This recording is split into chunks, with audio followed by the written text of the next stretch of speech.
You want it. But should you? Your entire life, you've heard the same warning. Don't eat chocolate, you'll break out. Every mom, every dermatologist's waiting room, every friend who looked at your skin and said, maybe it's the chocolate. It's one of those things everyone just knows.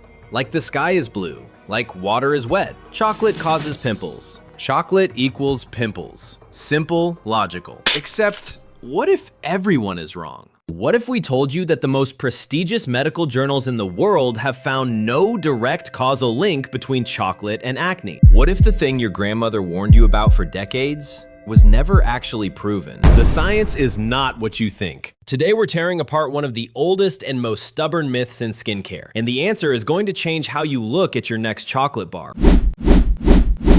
Let's go!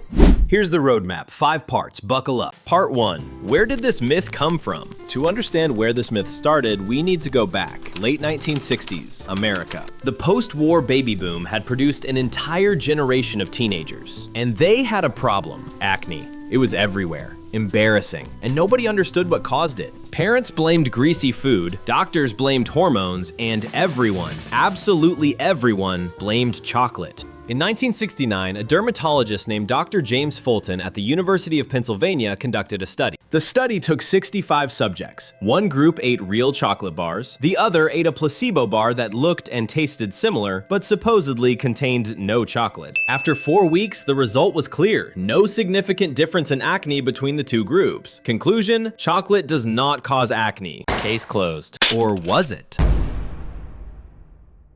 The placebo bar, the one that was supposed to contain no chocolate, was loaded with hydrogenated vegetable fat, sugar, and cocoa butter. In other words, the fake chocolate bar contained almost the same amount of sugar and fat as the real one. It just didn't have the cocoa solids. This is a massive problem. It's like testing whether coffee keeps you awake by comparing regular coffee to decaf that still has caffeine in it. The entire study was fundamentally flawed, but nobody noticed for 50 years. And here's where it gets really interesting. The 1969 study was funded by, wait for it, the Chocolate Manufacturers Association of the United States of America. The same industry that profits from selling chocolate paid for the study that concluded chocolate is harmless. Sound familiar? The tobacco industry did it in the 50s, the sugar industry did it in the 60s, and the chocolate industry did it in 69. And for half a century, every article referenced this single flawed study as proof. 70s, fine. 80s, diet doesn't matter. 90s, myth busted.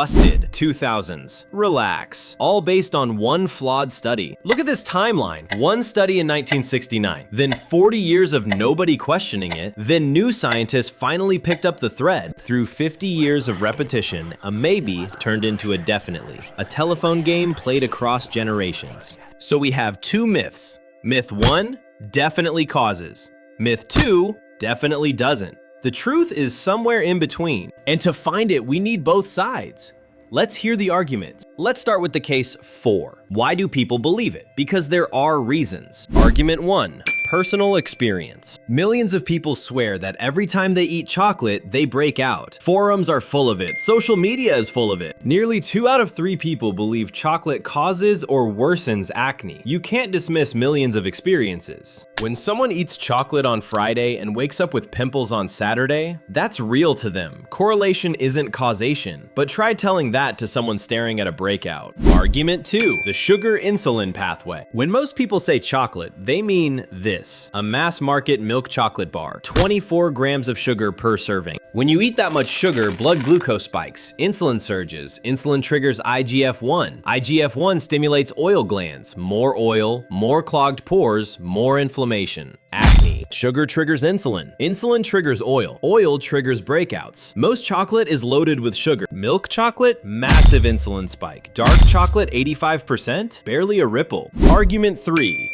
Dairy. Milk chocolate isn't just cocoa and sugar, it's also milk, and dairy has its own connection to acne. Dairy contains hormones, estrogen, progesterone, and natural IGF-1. These hormones stimulate oil production. A 2018 meta-analysis. Dairy increases acne risk by 25%. When someone eats milk chocolate and breaks out, it might be the milk, not the chocolate. Argument 4. Glycemic index. Different foods spike blood sugar at different rates. Milk chocolate, moderate GI of 49, combined with sugar and dairy, Triple threat, sugar, dairy, moderate glycemic load. 3 triggers in one package. 4 arguments, all pointing the same direction. But science is never that simple. Now let's hear the defense. Now let's flip the coin, because the defense has some very strong arguments too. Counter argument 1. It's the sugar, not the chocolate. Counter argument 1. Look at what's actually inside a milk chocolate bar. Sugar, over 50%. Dairy, another 15 to 20. The actual cocoa, 10 to 15%. That's it. If sugar and dairy cause acne, why do we only blame chocolate? A donut has the same sugar. A slice of cake has more. But nobody says, don't eat cake, you'll break out. Blaming chocolate for acne is like blaming the car for a traffic jam. The problem isn't the vehicle, it's the fuel. The problem is not cocoa. The problem is sugar and dairy. Chocolate is just the delivery system. Counter argument 2. Dark chocolate may actually help. Counter argument 2. Dark chocolate is an entirely different product. 5 grams of sugar instead of 24, no dairy, and massive amounts of antioxidants. Dark chocolate is packed with flavonoids, zinc, iron, magnesium, polyphenols. These are skin-friendly nutrients. Zinc helps skin heal. Magnesium reduces cortisol, which is a known acne trigger. A 2014 study found that cocoa flavonoids actually improved skin hydration and reduced roughness. Cocoa may be good for your skin. The villain was never the cocoa. It was everything else in a candy bar. Counter argument 3. Stress is the real enemy. Look at the actual triggers. Hormones, 35%. Stress, 25%. Chocolate specifically, less than 5%. Cortisol, the stress hormone,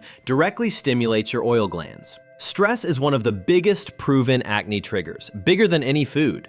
When someone eats chocolate and stresses about whether it'll cause a breakout, cortisol rises. Oil production increases, they get a pimple, and blame the chocolate. But it was the stress about the chocolate. You're not breaking out because of the chocolate. You're breaking out because of the guilt. Counter argument 4. The science is still incomplete. Since 2011, several studies found some connection. But look closer. Every single one had significant limitations. We have some pieces, but we're missing genetics, stress, the microbiome, hormonal cycles, individual skin type, more gaps than answers. Honest science says we don't fully know yet, and admitting that is more valuable than pretending we do. Counter argument 5. Genetics is the real boss. Why can some people eat chocolate every day without a single pimple, while others break out from one piece? One word, genetics. Up to 80% of acne risk is genetic. Genes that control oil, inflammation, hormones, all inherited. Diet plays a role, but it's a supporting role. Genetics is the lead. If your parents had acne, you probably will too, regardless of whether you eat chocolate. American Academy of Dermatology.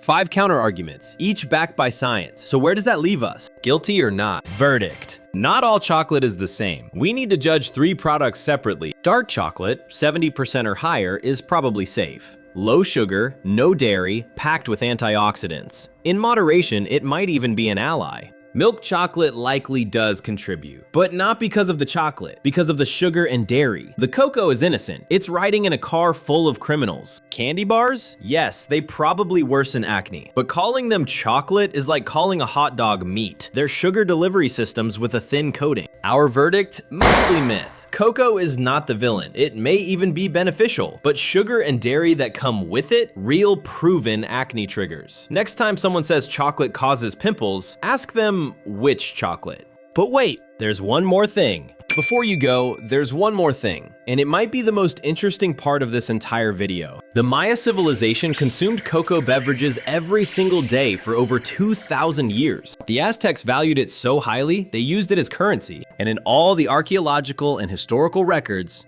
not a single mention of cocoa causing skin problems. Not one. 0.